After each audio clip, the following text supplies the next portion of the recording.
Hi friends, welcome to Sparks academy. So நம்ம இந்த வீடியோவில் எதை பற்றி பார்க்க போகிறோம் அப்படின்னா TNPSC AE civil engineering 2024 exam பார்த்தீங்க அப்படின்னா நமக்கு இந்த மந்த் நோட்டிஃபிகேஷன் வரும் அப்படின்ற மாதிரி டிஎன்பிஎஸ்சியில் இந்த ரிவைஸ்டு ஆனுவல் பிளானரில் கொடுத்துருந்தாங்க. சரியா? ஸோ இந்த எக்ஸாமுக்கான ஒரு ஸ்டடி பிளான் தான் பார்க்க போகிறோம். சரியா? ஸோ எதெல்லாம் இம்பார்ட்டன்ட் டேட்ஸ் அப்படின்ற மாதிரி பார்த்தோம் அப்படின்னா இந்த எக்ஸாமை பொறுத்தளவு நமக்கு நோட்டிஃபிகேஷன் வந்து 26/7 நமக்கு வந்து ரிலீஸ் பண்ணுவோம் அப்படின்னு சொல்லிட்டாங்க. எக்ஸாம் டேட் பார்த்தீங்க அப்படின்னா 14/10. சரியா? கரெக்டா பாத்தீங்க அப்படின்னா உங்களுக்கு வந்து ஒரு நியர்லி ஒரு 100 டேஸ் அந்த ரேஞ்ச் தான் வரும். சரியா?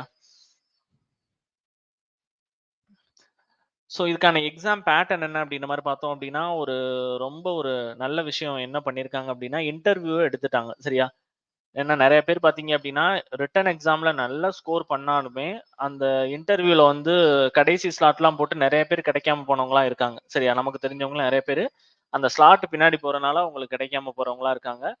ஸோ இது வந்து நமக்கு இப்போ இந்த இன்டர்வியூ எடுத்து விட்டது பார்த்தோம் அப்படின்னா ரொம்ப நல்லது. ஏன்னா வந்து உண்மையிலேயே ஒரு நல்ல ஸ்டஃப் இருக்கக்கூடியவங்க, அதாவது வந்து அந்த இன்டர்வியூல அட் அ டைம்ல நமக்கு கேட்கிற கொஸ்டின்ஸுக்கு நமக்கு ஆன்சர் பண்ண முடியாம சில நேரம் போயிடலாம். ஏதோ ஒரு சுச்சுவேஷனால. அதனால அத வச்சு அவங்களோட நாலேட்ஜ், டெக்னிக்கல் நாலேட்ஜ் இல்லைன்னு யாரும் சொல்ல முடியாதுல்ல.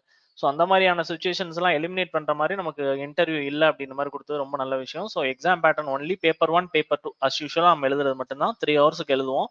மார்னிங் பார்த்தீங்க அப்படின்னா, நம்மளோட சிவில் இன்ஜினியரிங் பேப்பர் இருக்கும். 200 கொஸ்டின். ஒவ்வொரு கொஸ்டினுக்கும் 1.5 மார்க்ஸ். சரியா? ஸோ பார்த்தீங்க அப்படின்னா, உங்களுக்கு 300 மார்க் அப்படின்ற மாரி இருக்கும். அதே மாரி ஆஃப்டர்நூன் பார்த்தீங்க அப்படின்னா, ஜெனரல் ஸ்டடீஸ், ஆப்டி இருக்கும். இது பார்த்தீங்க அப்படின்னா, இதுவும் 100 கொஸ்டின் 1.5 மார்க். சரியா? ஸோ பார்த்தீங்க அப்படின்னா, 150 மார்க்ஸ் அப்படிங்கிற மாரி இருக்கும். So Tamil eligibility 100 questions. இதுல நீங்க மினிமம் வந்து என்னது 40 கொஸ்டின் ஐ மீன் வந்து என்ன அப்படின்னா 60 மார்க் எடுத்தாலே நீங்க எலிஜிபிள் தான். குவாலிஃபைங் மட்டும் தான் அது. சரியா? ஸோ உங்களுக்கு டோட்டலா பார்த்தீங்க அப்படின்னா 300 கொஸ்டின் 450 மார்க்ஸ் அப்படிங்கிற ரேஞ்சில இருக்கும். சரியா? அதுக்கப்புறம் பார்த்தீங்க அப்படின்னா, இந்த ஏஇ எக்ஸாமுக்கு என்னென்னலாம் சிலபஸ் அப்படிங்கிற மாரி பார்த்தோம் அப்படின்னா, building materials and construction practice, engineering survey, strength of material and engineering mechanics, structural analysis, geotechnical, அதுக்கப்புறம் பார்த்தோம் அப்படின்னா environmental and pollution control, design of RC, prestressed and steel structures, hydraulics and water resource engineering, urban and transportation engineering, project management and estimation இதெல்லாம் syllabus உங்களுக்கு. Around பார்த்தீங்க அப்படின்னா, நமக்கு வந்து weightage நான் நெக்ஸ்ட் ஸ்லைட்ல குடுத்திருப்பேன். ஸோ ஆவரேஜா வந்து ஒரு யூனிட்ல 20 கொஸ்டின் அப்படிங்கிற ரேஞ்சில கேட்பாங்க. சரியா? 20 கொஸ்டின் தான் ஒரு யூனிட்ல அப்படின்ற மாரி. ஏன்னா, கரெக்ட்டா நமக்கு 10 யூனிட் இருக்கனால அதான் வந்து ஜென்ரலா இருக்கக்கூடியது. சரியா? இப்ப நம்ம 2019ல நடந்த எக்ஸாமுக்கும், இப்ப 22ல நடந்திருக்கு எக்ஸாமு. அதுக்கப்புறம் இப்போ 24லயும் நமக்கு வந்து என்னது கண்டக்ட் பண்ணாங்க. ஸோ நம்ம வந்து என்ன அப்படின்னா, இது 2019 அண்ட் 22 வச்சு ஒரு கம்பேரிசன் மட்டும் போட்டிருக்கோம். சரியா? ஸோ ஃபர்ஸ்ட் பார்த்தோம் அப்படின்னா, building materials and construction practice அப்படிங்கிறதுல வந்து 21 கொஸ்டின் கேட்டிருக்காங்க. இதுல 19 கொஸ்டின் கேட்டிருக்காங்க. என்ஜினியரிங் சர்வேல 14 கொஸ்டின், இங்க 18 கொஸ்டின் அப்படிங்கிற ரேஞ்சு. ஸ்ட்ரென்த் ஆஃப் மெட்டீரியல்ல 21, 21 அப்படிங்கிற ரேஞ்ச் ஆவரேஜா. சரியா? அதுக்கப்புறம் ஸ்ட்ரக்சரல்ல பார்த்தோம் அப்படின்னா 22, 15. ஜியோ டெக்னிக்கல்ல பார்த்தோம் அப்படின்னா 21, 21 அப்படிங்கிற மாரி. என்விரான்மெண்டல்ல 15, 23 அப்படிங்கிற மாரி. டிசைன் ஆஃப் ஆர்சில பார்த்தோம் அப்படின்னா 15, 21 அப்படிங்கிற ரேஞ்சு. ஹைட்ராலிக்ஸ்ல பார்த்தோம் அப்படின்னா 27, 21. டிரான்ஸ்போர்ட்டேஷன்ல 24, 24. டிரான்ஸ்போர்ட்டேஷன் பாருங்க வெயிட்டேஜ் அதிகமா குடுத்துருக்காங்க. அப்புறம் ப்ராஜெக்ட் மேனேஜ்மென்ட் அண்ட் எஸ்டிமேஷன்ல இங்க 20 கொஸ்டின், இங்க 17. இதுல ஆவரேஜா தான் கேட்பாங்க. அதாவது 20 மேக்ஸிமம் இருக்கும் ப்ராஜெக்ட் மேனேஜ்மென்ட் பொறுத்தளவு. 20 தாண்டி வர்றதுக்கான வாய்ப்புகள் இல்ல. சரியா? மித்ததெல்லாம் வேரியேஷன் ஆகக்கூடியது தான். அதே மாரி சில நேரம் இந்த சர்வேலயும் அதே மாரி தான். 20ங்கிறது ரேரா தான் கேட்பாங்க. 18, 19 அந்த ரேஞ்ச் தான் வரும் மோஸ்ட்லி. சரியா?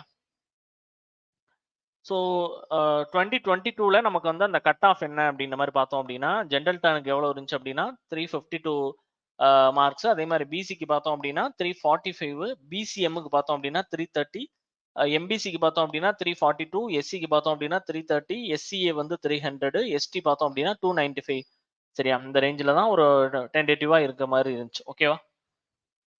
அதே மாரி வந்து இப்ப நம்ம எப்படி ப்ரிப்பேர் பண்ணணும் இந்த எக்ஸாம்க்கு அப்படின்ற மாரி பார்த்தீங்க அப்படின்னா, காம்படிஷன் ரொம்ப ஹெவி. ஏன்னா, நமக்கு வந்து என்னது இப்போ இந்த எம்ஏடபிள்யூஎஸ் எக்ஸாமோட இம்பாக்ட் அதுல தெரியும். நெறைய பேர் இதுல ஒழுங்கா பண்ண முடியல. அதுல வந்து கண்டிப்பா நல்லா பண்ணணும். இதான் ஒரே இயர்ல 2, 3 ஏஇ எக்ஸாம் வந்துச்சுன்னா, இதான் கொஞ்சம் இது. ஏன்னா, அந்த படிக்கிற பீப்பிள் அப்படியே கன்டின்யூ ஆயிருவாங்க. நெறைய பேர் ஜாப குவிட் பண்ணிட்டு வந்தவங்க மறுபடியும் அதுவும் இந்த மந்த் தான் நீங்க எக்ஸாம் உங்களுக்கு லாஸ்ட் மந்த் முடிஞ்சுச்சு 30யோட. இந்த மந்தே நோட்டிஃபிகேஷன் வருதுன்றப்ப கன்டின்யூ பண்ணிருவாங்க அப்படியே. சரியா? அதனால காம்படிஷன் அதிகமா தான் இருக்கும்.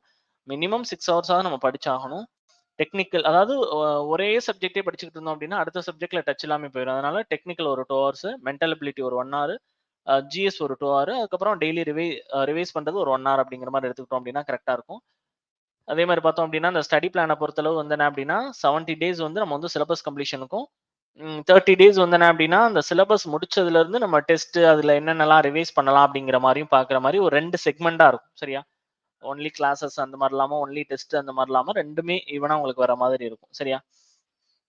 அதுக்கப்புறம் பார்த்தோம் அப்படின்னா, இந்த டெஸ்ட் சீரிஸ பொறுத்தளவு ஃபார் டெக்னிக்கல் அண்ட் ஜெனரல் ஸ்டடீஸ்க்கு என்னென்னலாம் இருக்கும் அப்படின்னா, unit wise test, section wise test, அதுக்கப்புறம் ஃபுல் லெங்த், மாக் டெஸ்ட் இந்த மாரியான சீரிஸ்ல வந்து உங்களுக்கு போய்க்கிட்டே இருக்கும். ஓகேவா? அதுக்கப்புறம் வந்து என்ன அப்படின்னா, நம்ம புதுசா என்ன கோர்ஸ் லான்ச் பண்றோம் அப்படின்ற மாரி பார்த்தீங்க அப்படின்னா, மெகா ஃபவுண்டேஷன் கோர்ஸ் அப்படிங்கிறது வந்து லான்ச் பண்றோம். எப்பல இருந்துன்னு பார்த்தீங்க அப்படின்னா, அந்த ஜூலை 8 சரியா? ஜூலை 8ல இருந்து நம்ம வந்து ஸ்டார்ட் பண்றோம். சரியா? ஸோ இத பொறுத்தளவு பார்த்தீங்க அப்படின்னா, யாருக்கெல்லாம் யூஸ்ஃபுல்லா இருக்கும் அப்படின்ற மாரி பார்த்தோம் அப்படின்னா, பிகினர்ஸ், அதே மாரி ஹவுஸ் ஒய்ஃப், வொர்க்கிங் ப்ரொஃபஷனல், கிடைக்கிற டைம எக்ஸ்ட்ராக்ட் பண்ணி படிக்கக்கூடிய பீப்பிள்ஸ் எல்லாருக்கும் யூஸ்ஃபுல்லா இருக்கும். அதே மாரி இந்த கோர்ஸ பொறுத்தளவு ஆக்சுவல் கோர்ஸ் ஃபீஸ் பார்த்தீங்க அப்படின்னா, ரூப்பீஸ் 50,000 அப்படிங்கிற மாரி இருந்தாலும், ஃபர்ஸ்ட் 5 டேஸ்க்கு பார்த்தோம் அப்படின்னா, ரூப்பீஸ் 15,000 அப்படிங்கிற ரேஞ்ச். நெக்ஸ்ட் 5 டேஸ்க்கு 25,000 அப்படிங்கிற ரேஞ்ச். ஆ ஆஃப்டர் தட் தான் பார்த்தீங்க அப்படின்னா, இந்த 50,000 அப்படிங்கிற வந்து இருக்கிற மாரி உங்களுக்கு இருக்கும். இதுலயும் ஃபர்ஸ்ட் ஜாயின் பண்ணக்கூடிய 10 ஸ்டூடண்ட்ஸ்க்கு பார்த்தோம் அப்படின்னா, இந்த 15,000ஓட இன்னும் ஃபீஸ் கம்மியா தான் கண்டிப்பா இருக்கும். ஸோ அது என்ன பிரைசிங் ஆஃபர் அப்படின்ற மாரி நீங்க வந்து நம்மளோட கான்டாக்ட் நம்பருக்கு கால் பண்ணி கூட டீட்டெயில்ஸ் கேட்டுக்கலாம். ரொம்ப ரொம்ப லோயஸ்ட் பிரைசிங் தான் தமிழ்நாடு லெவல்ல நம்ம ஆஃபர் பண்றது. சரியா? அதே மாரி வந்து என்ன அப்படின்னா, நம்ம வந்து இப்போ ஃபீஸ் வந்து லெஸ் தென் 15,000 அந்த ரேஞ்ச் அப்படின்ற மாரி சொல்லியிருக்கோம். அதர் அகாடமிஸ்ல பார்த்தீங்க அப்படின்னா, 35,000 அப்படிங்கிற ரேஞ்ச் சொல்றாங்க. ஸோ ஒரு கம்பேரிசன் தான் இது. நம்ம இன்ஸ்டிடியூட்ட பொறுத்தளவு பார்த்தீங்க அப்படின்னா, 600 பிளஸ் கிளாஸஸ் இருக்கும். அதர்ஸ பொறுத்தளவு பார்த்தீங்க அப்படின்னா, 120 பிளஸ் கிளாஸஸ் தான் இருக்கும் மோஸ்ட்லி. சரியா?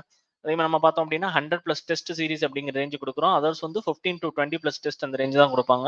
அதே மாரி நம்ம இன்ஸ்டிடியூட்ட பொறுத்தளவு 5 டூ 6 லைவ் செஷன்ஸ் இருக்கும். மித்ததெல்லாம் பார்த்தீங்க அப்படின்னா, 1 டூ 2 லைவ் செஷன்ஸ் தான் குடுப்பாங்க. சரியா? அதே மாரி நம்ம இதுல வந்து என்னது, நல்ல எக்ஸ்பீரியன்ஸ்டான எக்ஸாம் கிளியர்ட் ஃபேக்கல்டீஸ் தான் உங்களுக்கு கிளாஸ் எடுக்கிறது. ஆ நெறைய இதுல பார்த்தீங்க அப்படின்னா, அந்த ஆஸ்பிரன்ட்ஸ் வச்சே டீச் பண்ணுவாங்க. சரியா? அதே மாரி பார்த்தீங்க அப்படின்னா, 1800 பிளஸ் பாசிட்டிவ் ரிவ்யூஸோட இருக்கக்கூடிய ஒரு டெக்னிக்கல் அகாடமி.